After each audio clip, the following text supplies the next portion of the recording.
In this video, I'm going to show you how you can easily turn off vibration on your iPhone.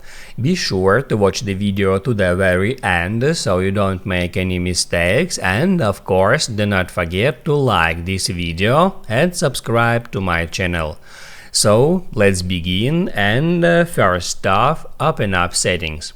On Settings, tap on Sounds and Haptics, and then scroll down until you find Ring and Silent Mode switch, and that's where you can disable or enable play haptics in Ring and Silent Mode just by disabling and enabling that switchers.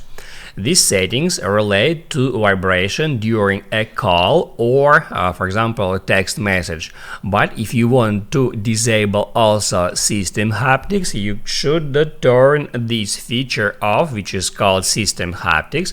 Just hit at this button to turn it off. That's how it's done. Now you can write down in the comments below if you have any questions about that tutorial, and also I recommend you to check out my iPhone tutorials playlist, which you can easily find in the description. Hit the like button if you liked that video, and I see you in the next one.